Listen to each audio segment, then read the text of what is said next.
Gen Z is moving more than any other age group. They make up only 12% of the population, but they made up over 25% of all moves in 2023. Millennials had fewer moves, and Gen X and baby boomers moved even less. So what's driving so many Zoomers to move lately? Right now, Gen Z is moving in with their parents in record numbers because of increased housing prices, high rent, and student loan debt. But shockingly, even with economic instability, the most common reason why Gen Z moved so much this year was to establish their own household. This most likely means moving out of their parents' house. And while they did move for cheaper housing as well, it's actually baby boomers that moved for that reason the most in 2023. Another big reason for the increase in Zoomer moves was due to a relationship and new work opportunities or job relocation. So what states are Gen Z moving into and out of? The state that gained the most was Texas, which gained well over 300,000. On the flip side, Gen Z were most likely to leave Vermont, Alabama, and Mississippi. And California saw over 400,000 Gen Zs move out of the state this past year alone.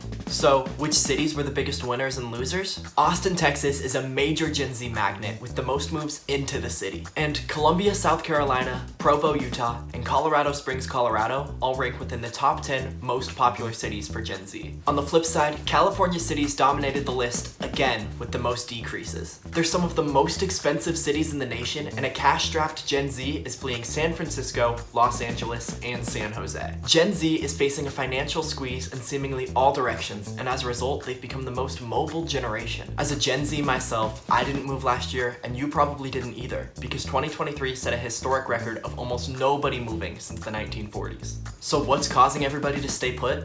Watch this other video to find out. Like and follow for more.